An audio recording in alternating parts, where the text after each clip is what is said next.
So I've come to understand God's providence in a somewhat of a unique way, actually. So the traditional Christian idea of God's providence is that the Messiah comes, Jesus, and that people who believe in Jesus go to heaven. And although there is a nuance, because some Christians will admit that they have this phrase, you have to work out your salvation. So on the one hand, they say you're saved by faith alone. You just believe in Jesus and accept Jesus Christ and acknowledge your sins and your need for Jesus, and you're saved. But others would say, and they back it up with Bible quotes, others would say that somebody can't just do that and then go on living a sinful life and consider themselves saved. They have to put it. They have to put it in your practice by the fruit you know him. So over their lifespan. So in a way, that's more in line with divine principle and unificationist teaching from True Father, that we apply divine principle to our life and our spirit resurrects and purifies and grows because of the applying the principle.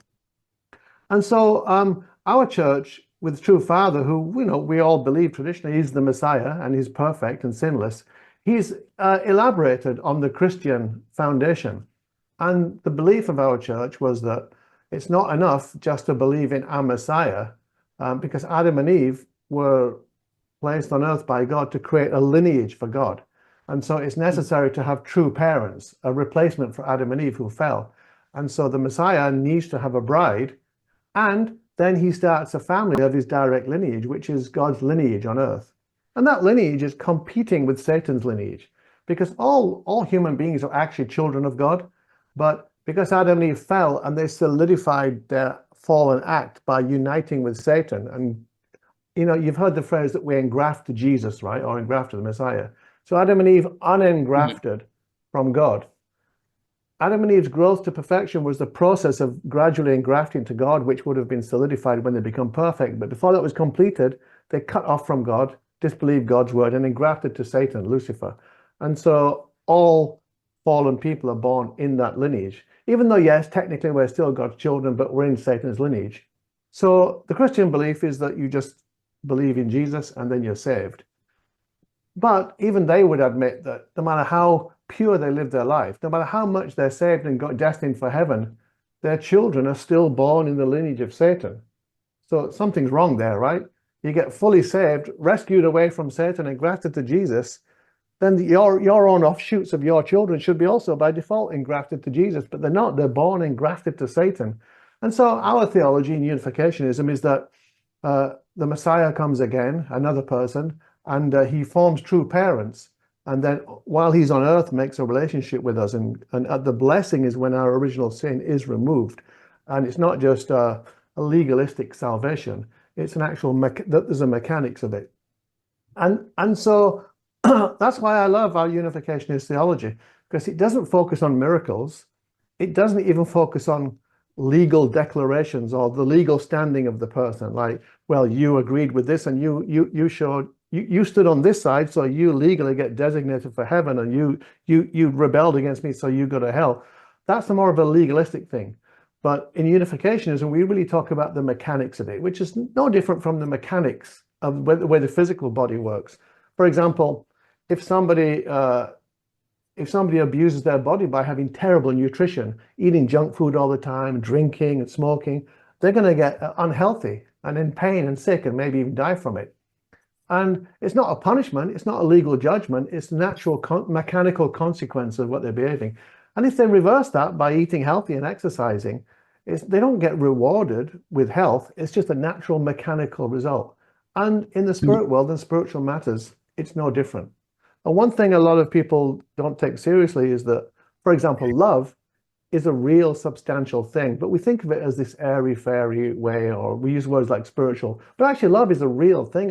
It's just as real as anything physical, maybe more so. But also, so is relationships. Like you have, I've always admired your family. Your parents are really good parents, and you can see the fruits in the children. And you guys have a close relationship, right? And that's the real thing. The relationship you have with your family members is a real thing. It's not just an idea that you're related. There's something substantial there in that connection. And love is a real thing, and relationships are real things. And that's why Adam and Eve's breaching their relationship with God was such a disaster, as we've seen in the way the world is and the way the world has been. And so God has no lineage on earth. And so the way for salvation to occur is that God plants a lineage on earth which competes with Satan's lineage. And one by one, the people in Satan's lineage, willfully, each person has to, as Jesus said, cut the branch from the fallen tree. They are the branch, and engraft the branch to the tree of life, which is Jesus, or which in our case is Sun Myung Moon, true parents.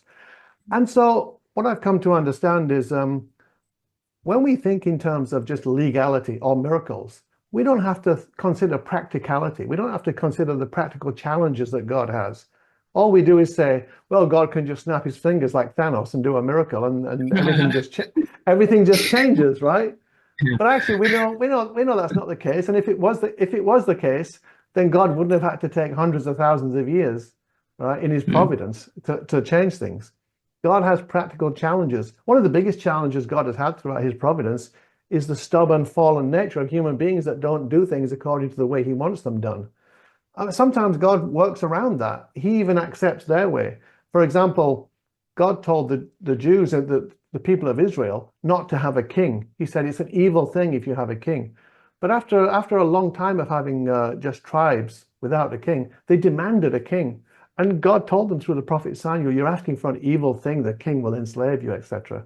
But eventually they got King Saul and King David and Solomon. But every king after that was just about every king was evil. And so but God could see they weren't going to change their desire for a king. So you know what? God said, all right, I'll work with them and try and give them the best possible king. So sometimes God bends to what's practically possible rather than just insisting, no, you've only got to do it my way. So in our church, in Unificationism, we have this concept that we engraft to true parents. You're second generation, so technically you're born already engrafted to true parents, right? And first generation like me, at the blessing, we have our original sin removed by true parents, and we engraft to them in the wedding of the blessing. But we still tend to think in our movement about that in a legal sense. Well, it's a ceremony, and it's just a piece of paper, it's a holy wine thing. All right, now I'm saved, I'm engrafted to true parents. But actually, it's also, there's a mechanics to it, right? And we don't tend to think, why does it save us to be engrafted to true parents? It saves us because Adam and Eve and all their descendants were cut off from God. And as we know from divine principle, the way to grow spiritually, or even if you're sick, to heal spiritually, is you live a good life according to good principles. And from your body, you get nutrition into your spirit, which is called vitality elements. And at the same time, from God, you get life elements. And it took me 20 years. I'm so stupid. It took me 20 years to figure out what life elements were. And then one day I just realized it means God's love. Life elements is just another word for God's love. But in divine principle, we just have this mysterious thing called life elements. Nobody ever explains what it is. It's God's love. God's love is like the food that we receive. It's like nutrition for us. And so a combination of God's spiritual love and the benefit of vitality from our body is the two things that combine, a little bit like jet fuel and oxygen. When they combine, they become a powerful accelerant. And so that's how we grow spiritually. We're connected to true parents, which means we're reconnected to God. That's what religion means. Ligio is Latin for ligament, like a connection. So re means again. So we reconnect to God through true parents, just like Christians reconnect to God through Jesus spiritually.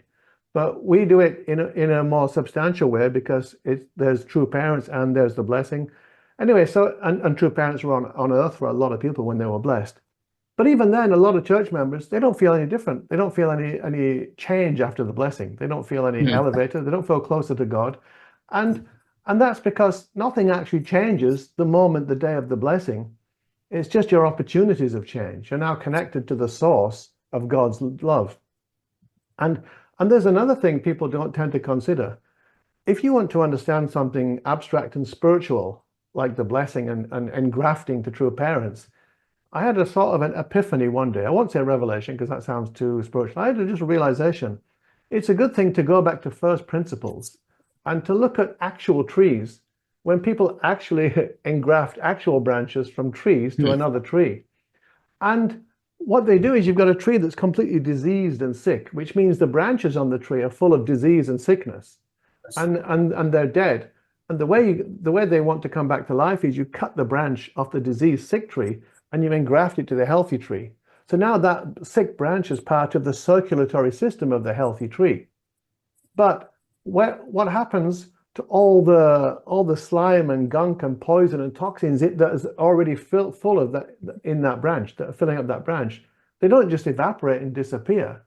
Because they're connected to the circulatory system of the healthy tree, they get absorbed by the healthy tree, right? And then they get replaced by, so the metaphor for true parents and God is, they get replaced by the pure love of God through true parents. But we have to give, love is never a one-way thing, it's always a circulatory thing. If you enter a love relationship with somebody, you give them love and they give you love. And so what a lot of us haven't realized is that when we enter in that love relationship with Jesus or true parents and to God, it sounds horrible to say it, but we actually poison them by loving them. Because in our heart is fallen nature, right? And perfect people refine all their nature within before they give love to each other. That's why Adam and Eve shouldn't have eaten the fruit until they became perfect. Because a perfect person can refine their love. Just like babies can't eat food because all food has toxins in it. Even the most healthy organic food from Whole Foods, they all have toxins. And then we eat them and our digestive system and body breaks them down and categorizes the elements. And then our organs, the reason we have so many organs is to filter out all the toxins. And then we through our bladder and our bowel movements and even sweating and even pimples, we expel all the toxins. And what remains is just pure nutrition and we absorb it into our body. And babies can't do that because they haven't got developed organs. So the mothers have to do it. And then in the breast milk, they give the healthy food to the babies. So fallen people, when we engraft to true parents, what happens is God's pure love and true parents' pure love comes to us in that spiritual relationship. And we get cleansed by it, right? It gives us nutrition and sustains us spiritually. But when we give them love, which they have to take because you can't, there's no such thing as one-way love. It's a reciprocal thing. When we give them love, we are fallen. We can't completely purify our love. We do our best, but what we give them is, there's a 1980s song, Tainted Love. We have to give them love with toxic elements in it. And so true parents and God receive that love, and before they absorb it to their core, they also have to purify on our behalf. So now we're in a situation where you've got just two people, true father, true mother, or God, if you want to include God, and they're receiving all that connection, that spiritual engrafting connection from hundreds of thousands of fallen people, right? It's going to be massively taxing on their system. It's probably taxing on God, right? God feels that I've got a relationship with billions of people in the spirit world on earth, and I have to have a love relationship, and the love I do receive from them is all impure, and I've got to spend energy to purify it, right? And so we never think in those terms, but actually it's a big sacrifice for them. We get the best side of the deal. We get pure love from God, but God gets our tainted love and has to work to purify it.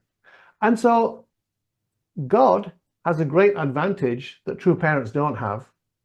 And true parents actually have an advantage that God doesn't have. True parents have a superpower that God lacks, right? And can you guess what that is? The physical body. Exactly. So God does not have infinite love, right? What God has is an infinite capacity to generate love when it's needed, right? So every time a new being comes into existence, a relationship gets established with God, and then the love gets generated through that relationship. God doesn't have a pool over there where they've got infinite supply of love on tap.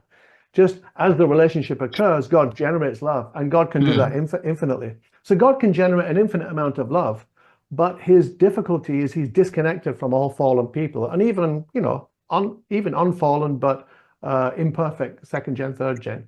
So God has that limitation. There's no pathway to transmit that love. That's why God needs true parents with physical bodies on earth.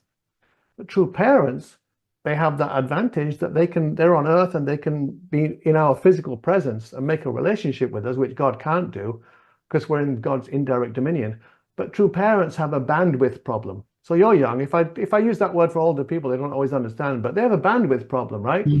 And that is, God can supply all the love that's needed for all humanity on earth, but it can't really transmit through just two people and then to all those billions of people that need it, right?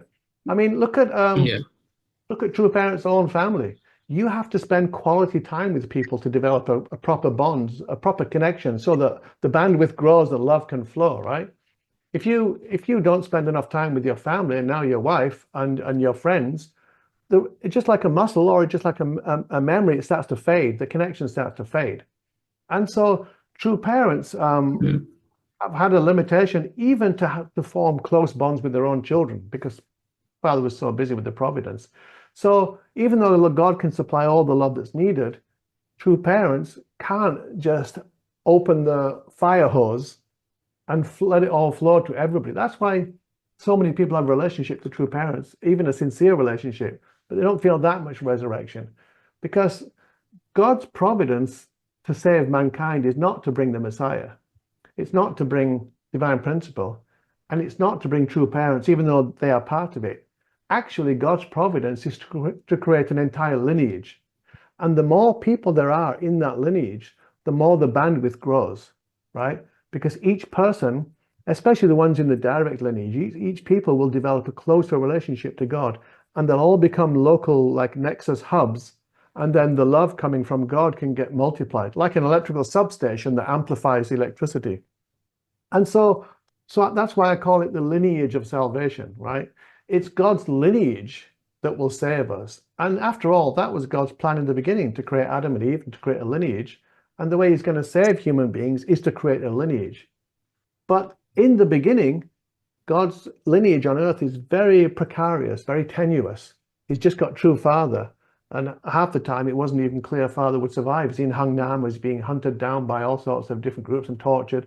And then the other challenge God has is it took him, after Jesus, 2,000 years to find a person who can become perfect, who can become the Messiah. If possible, God would have had a Messiah appear 1 year after Jesus' crucifixion, but he had to prepare lineages, and it took 2,000 years. And so the big tragedy is that God couldn't create two perfect people on earth at the same time, a man and a woman who could marry, because then you would have true parents that consist of two perfect people, true father and a true mother. And after all, what does the word true mean when we say true parents or true mother or true father? True is just another word for perfect, isn't it? It means somebody who is not fallen. They're not a fallen person, they're a true person, right? They don't have fallen nature, they don't have sin. They're perfect and one with God. That's what we mean when we say true. God has the problem that he can generate as much love as any human being needs if we make a relationship, but he doesn't have the connection. He's disconnected because of the fall. So God has to connect us through true parents. And that's called indirect dominion. When we become perfect, we become one with God. That's a direct dominion, right? So indirect dominion means we listen to the wisdom of divine principle or God's teaching or the wisdom of our parents, and other perfect beings such as Jesus or true parents who are perfect receive God's love fully. And if we can make a relationship with them, we engraft to God indirectly through them until we can become perfect and engraft to God directly ourselves. Although we always maintain some level of connection with God. So, so God has that problem. He's got as much love as we can receive if we're ready for it, but we have no connection to God because we're cut off from the fall. And true parents have the problem is that they're connected to God, or at least Father is, and Jesus is, but they're a problem that they're not that connected to us. Just believing in true parents theologically and going to a speech now and again doesn't actually form much of a bond, a family connection, right? And just having strong faith can get you so far. I mean, look how great Christians are, how many great things they've accomplished in their spiritual development through just having a spiritual connection with a person, which is just a few chapters in a book that they read about, right? So you can form that kind of spiritual connection, but not enough to really overcome sin and grow. So God needs every fallen person to have a direct family relationship of the most intimate kind, in order to fully be connected to God. And that way you can get that kind of closeness. And true parents' family, just like any family, if their parents are busy with some responsibilities or with work and the kids don't get to see their parents even every day, there's a detachment and a lack of connection. And we can see that in the results of true parents' children in that many of them just didn't grow up in the faith, or many of them even fell into sin or something. And so really we should understand that it's God's lineage that is the real salvation. It's the big picture of what will save humankind. So God will create true parents, and they will have children and great-grandchildren, great-grandchildren. And it's a mistake to look at them and the ones that have lost faith, or the ones that have become apostate. And the word apostate just means no longer believe what they used to believe. And so many of our members, and especially second generation, have lost their faith because they've been disillusioned by looking at true parents' family, which is on a shaky foundation. But the reason that family is like that is because of the practical difficulties God is in, and because God has tried to get a foothold on earth with his lineage. And the biggest challenge is that he didn't have a perfect man and woman to marry to become true parents. As we've always taught, as fathers always taught for 60 years in our movement, God finds one person who becomes perfect. In our case, that's true father. And then true father searches for a bride to form true parents with. But there is no perfect bride. So true father the Messiah has to find somebody who is suitable to become a true mother position. And so he doesn't just pick any random woman on earth, because even among all fallen people on earth, there's varying degrees of spiritual merit. Some people are born into an especially evil lineage, and some people are born into an especially good one, still fallen, but relatively better. So he chooses the best choice he can. And there are many prepared lineages like that. Prepared just means their ancestors did well, all right, and passed on more and more merit. And so each generation gets relatively purified. But it's not like one is a super saint and the other one is Satan. It could be a small degree of difference. But God works with the best option. So true father married true mother, and true mother was the third choice, right, of candidate to be true mother. And if true mother had failed or passed away when she was young, true father would have found from other prepared lineages a bride to form true parents. But whoever becomes the true mother figure is not perfect. And it's always been our philosophy, our theology in our church, taught by true father all his life, and then retaught by all the leaders who are currently leaders in our church, all their life. That's why I believe, right? I was taught by them. And the idea is true father is perfect. He's sinless. He doesn't have original sin. He's the Messiah. He's one with God. He could never sin. And to find a true mother, he finds a woman who was born in Satan's lineage, as I was, with original sin, with fallen nature, who is imperfect. And he educates her and loves her and raises her up. And when Father got blessed a true mother in 1960, she already was 15, 16. She already had the title of true mother. But that is an aspirational title. In the same way that I'm a child of Satan, because I was born in Satan's lineage, but God allows me to refer to myself as God's child, right? I'm not God's child, I'm Satan's child. My aspiration is to overcome all my fallen nature and become perfect. Then I can say with confidence, I'm God's child, right? There's a difference between saying I'm God's child or if I say I'm the son of God, right? Because the son of God has a different connotation, different semantic meaning than child of God. But God allows us to have an aspirational title, especially because it encourages us to think of ourselves as that, even though we're not that yet. And so Hak Jahan, father's wife, true mother, is called true, but it's an aspirational title, and it's the name of a position. But if a person's not perfect, they're not exactly true. And so what has actually happened is true mother married true father. True mother's mother joined the church. She was more of a spiritualist, shamanist type, and she was going from movement to movement, looking for a home, a spiritual home. Eventually, she landed on the Unification Church in the 1950s, and she was a refugee from North Korea, and she had true mother, who was a little child at the time. So in our church, they use this weird phrase, Jacob's child, right, to mean, or 1.5 generation, which is even worse because it makes them sound like a statistic. It means they're not second generation, but they were raised in the church from being a child. Right. Yeah. I'm almost a 1.5 because I joined the church just 10 days after my 19th birthday. So I was basically a teenager when I joined the church. So so true mother was a little girl when her mother joined the church. So she just naturally went along with that. And then next thing you know, she's selected to be the true mother of all mankind, right? And so we don't know if there was any particular moment when she went to divine principle lectures and decided, this is what I believe. She was just born into that role. So over time, true mother tradition from her own mother has really been always interested in shaman stuff and spiritual stuff. And even when True Father created Chongpyong in the 90s, there's a video of him going to Chongpyong and touring the mountains. His whole vision for Chongpyong was completely different. It was a vacation spot, a bit like Disney World. And he was saying in the video, there'll be different villages and towns, each one representing a different culture and nation of the world. And people can come for vacation to relax and get to know different cultures. Next thing we know, it's a spiritual world worshipping shaman ceremony site, right? And basically a money laundering operation. And so mother went out and found this random spiritualist woman, right, a humanim, and brought her in. And people just assumed this humanim was a church member, a believer in true parents, but she wasn't. She was just operating her own situation. And so what actually happened was, over time, True Mother had a lot of trauma in her life. One trauma is being married to one of the most hated men in the world, right? That's got to wear you down after several decades of that. Another one is she got to see her own children die multiple times, 4 times. Even if it happens one time to a mother, they say parents should never outlive their children. It's damaging and traumatic for one person. But True Mother had to endure to see her own children not just die, but some of them, even just like Hyojin, to see them corrupted by the fallen world. And not even in Korea, in some alien land of America. So yeah, she might have lived in mansions, but she had a lot of difficulties to endure.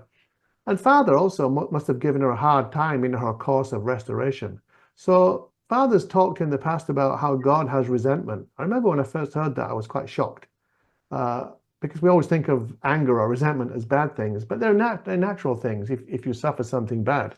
And nobody's suffered anything worse than God has, having to witness the children he loved be tortured and murdered throughout history. And so Father's mission, one of his missions, has been to heal God's resentment and pain. And so True Mother maybe has some natural resentment against True Father giving her such a hard time all her life. And then suddenly True Father passes away.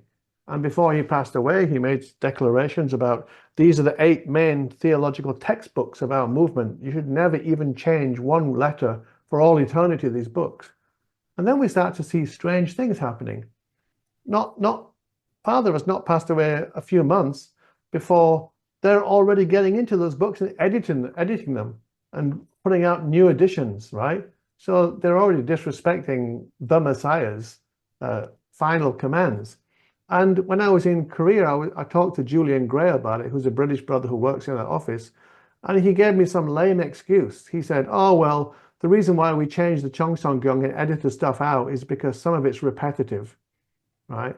But one thing I learned early on is that when Father repeats himself, it's for a reason.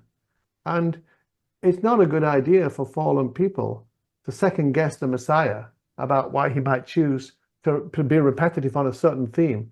And there are some themes, some theme Father got repetitive on. And I always just listened to them and I didn't pay much attention. But when I started to notice how often he re-emphasizes this point, I thought, why does he keep repeating this point in every speech? And because of that, I looked deeper into it and I found amazing things. So the repetition itself is a message, but they just decided they know better than Father and just root out this stuff. And there's other stuff they rooted out and started to change that. And now they're even talking about changing divine principle, right? And in True Mother's speech, she said something like, we've moved beyond divine principle, right? You don't move beyond the core truths of the universe. And even 7 or 8 years ago, I saw a picture of a blessing ring. And inside the blessing ring, the church had engraved Hak Jahan, just Mother's name all by herself, without True Father's name. And there's a big statue in Chongpyong now of Mother standing there, and all these miniature figures practically bowing down to her, and there's no sign of True Father in the statue. And but now it's become so bad that True Mother has been making statements, and I have some of them on video, from when she gave a deposition. She's been making statements to the effect that True Father was a sinner. And for example, true father should never have married before he met Hak Jahan. And he did so, and that's why he was punished by being sent to Hungnam or paying indemnity by going to Hungnam, because it was a mistake, right? But if he's a perfect man doing the will of God, he knows what God's will is, right? And so when true father married, that was a candidate to be a true mother that didn't work out. And then another candidate, and then finally true mother that did work out. And so it's very disturbing to hear true mother say that father is a sinner, and also that he was born with original sin, but true mother was not born with original sin. And I've confirmed this with Tyler Hendricks, who I've talked to quite a few years ago. And I asked him directly, so are you saying, Tyler, that true father was born with original sin, but true mother was not? And he said, yes. And so these leaders who have been teaching everything father's been teaching for decades, 50 years now, this minute father passes away and true mother becomes the new leader, they'll just repeat anything she says like it's truth. And so Mike Balcom and Damien Dunkley in America, and everybody in Korea, and all those clerics in Korea, they're all busy creating a new theology. And the new theology is basically that true father is a failed, sinning John the Baptist figure. And his whole role was to bring mother into prominence. And so true mother's holding herself up as a kind of a female deity. And she mostly talks about her relationship to Jesus these days, not true father. And she also passes herself off as the incarnation of the Holy Spirit, which is not even a human figure, it's more like a deity figure. And so, but the biggest problem is all these leaders are just rolling with it. And I think true mother is not perfect. I only trust three beings in the universe. That is God, Jesus, and true father. Because perfect beings, they might make a mistake tactically when they're doing some work, but they're perfectly benevolent. They would never lie or corrupt or something. But any imperfect person, me, you, true mother, anybody, any imperfect person can be tempted to fall into apostasy or to fall into self-worship or idol worship. It can happen any time, and it does happen a lot. When the Israelites came out of Egypt, they saw God part the Red Sea and do many miracles. But as soon as Moses disappeared up the mountain, right, they built a golden calf and started worshiping it. And that's what our church is becoming. Based on True Mother's proclamations and all the leaders in Korea and all the leaders around the world, they're swapping out the theology and faith of what our church has always been, and they're replacing it with a shamanistic pagan cult where we worship a female deity, which is quite sad, because True Mother's position in all of human history was as one of the couple of the most prominent couples in all that will ever be remembered in all human history, the original true parents. But somehow that wasn't good enough, and so she wanted a sole position. And many people go to sanctuary church or just leave the church because they're heartbroken by this. But my view is that, you know, we still have to love True Mother, and that I don't go along with sanctuary church saying True Mother's no longer father's wife or she's no longer true mother, because father knew that mother was going down this path, right, for years before he passed away. He never divorced her. He never divorced her, and he never formally removed her as true mother. He could have done. And he made statements like there is no true mother anymore. Where is true mother, right? Criticizing her. But he never formally removed her, and he could have easily done that. And so I don't agree that any son, even Hyungjinim, who I love, I don't agree any son has the right to divorce his own parents. Could you divorce your own parents against their will? Absolutely not. No. And could you decide that your mother's no longer your mother? You don't have the right to do that. And neither does Hyungjinim, even though I love him. And but the problem is, all the spineless leaders in our church, they don't love truth, they love power. And they feel when they're a leader, and they've been leaders most of their life, right? They feel when they're a leader, they've got God's approval because they're obeying their central figure and their central figure. And our church has been converted by the Japanese and Korean influence, the Asian mentality, into an organization where you get salvation by duty. If you do absolute obedience, and we always hear about that, right? If you just obey your leader, then that's what will save you. But that's not what saves you. And that was the problem with all the angels under Lucifer. Lucifer didn't go to all the angels and say, let's fall and go to hell. Wouldn't that be great? Right? Lucifer was an inspirational figure. Lucifer brought them down by twisting things in truth and telling them lies. And the first steps all the angels took to fall, they took feeling inspired that they were doing God's will. And they got into more and more nefarious stuff, and it polluted them until it was too late to go back. Just like with Eve and Adam, Lucifer didn't say to Adam and Eve, why don't you just disobey God and fall? Because let's fight God. Lucifer said, no, no, if you eat the fruit, your eyes will be opened, right?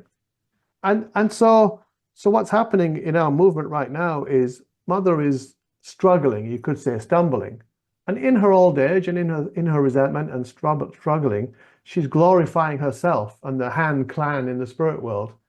And when a mother does something like that, the job is to still love her, even to love her more, but not to go along with any evil things that she declares. But all the church leaders are just going along with it.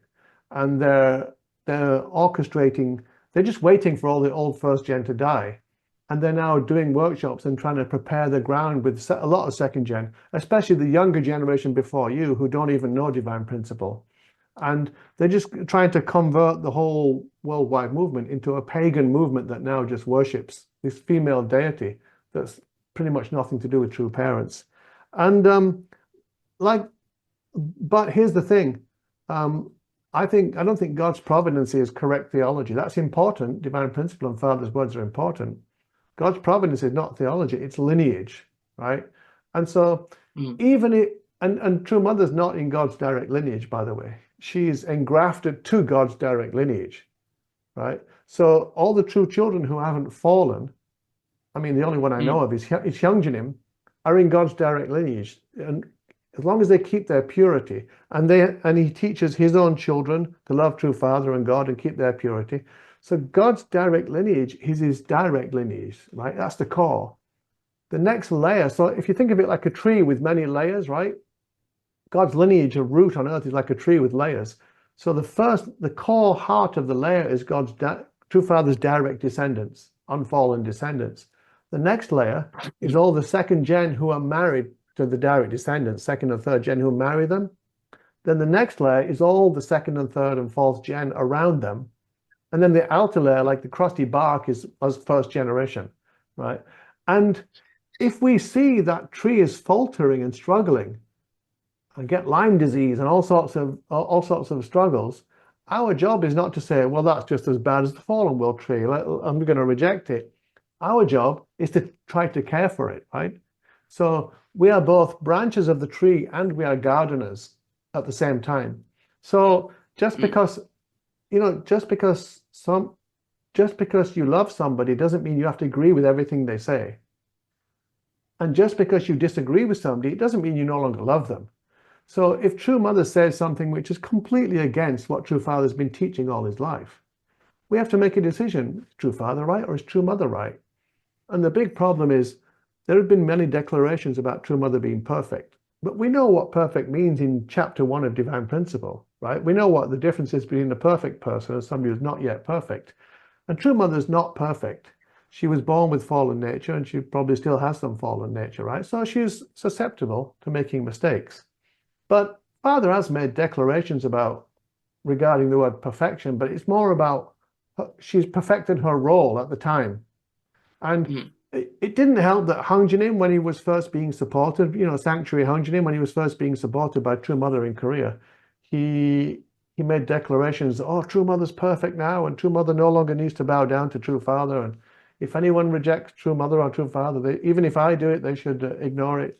But she wasn't perfect in that chapter 1 sense. So in that she's not perfect means we have to accept it's possible for her to make a mistake and turn against Father. And but the problem is most church members have been told by leaders now that she's perfect. So from their point of view, if she's perfect, she can't make any mistakes. She would never lie, right? But the problem is not only is she saying things that are not true, that she's destroying Father's reputation to everybody. Saying things like Father's a sinner, he was born with original sin, he was punished in Hyungnam for marrying without me. If she says that, then she obviously means he committed sexual sin by marrying somebody without waiting for her, right? And so the problem is our whole worldwide movement is now in this state. And there's all the people that are against this, like me and Patrick Hanna and ESG department and all the people in America. They're the ones that are just maintaining the original belief from the very start. That's why I call my outreach Original True Parents Family Ministry on the Facebook group and the YouTube channel. And so, but the ones who have changed their belief, the weird thing is they're acting like we're the ones that are we're the ones that are the rebels, the corrupting, we're the corrupting forces. But we're the ones who are saying, no, we want to believe what we've always believed since I joined in 1984. And the thing is, we are consistent in loyalty to the truth, right? But we're not consistent in loyalty to power, because if power changes and becomes corrupt, we don't follow it. Whereas most of those leaders, they are consistent, but their consistency is loyalty to wherever power is. And so, because now True Mother is in charge, even though she changes 180-degree, changes the belief system, they just go along with it. So they're not loyal to truth. They're not consistent. And I had a talk with Mark Balcom, and he just said, and he said it in a sermon as well, I'm not interested in theology. Our church is not really, theology is not important. And so what's left? If theology is not important, if truth is not important, you heard that, I won't say his name, but you heard that voice message that British regional leader sent to me, right? And his big objection was that I was being intellectual and theological, and so these people, they're not interested in truth because they just want to go where the power is. And by the way, True Mother's 81 now. I hope she lives a long, long time.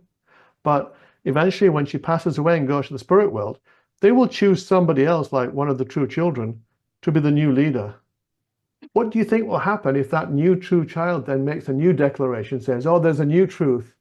True Mother was not perfect. She was just a John the Baptist figure, but I'm the Messiah, right?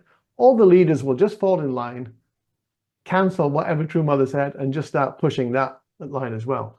Because that will be the pathway of power. So that is my position. And as you saw, I offered to explain my position, because I'm not acting like a sanctuary church member who's screaming and calling Mother horrible names and things. I'm saying we still have to love True Mother, and she's still True Mother unless Father says differently, right? But it doesn't mean we have to go along with things when she's insulting Father and slandering Father as a sinner. And so I just want to know, what was your perception of all this that's going on over the last year or so? And what's your reaction to everything I've said? I hope you took notes.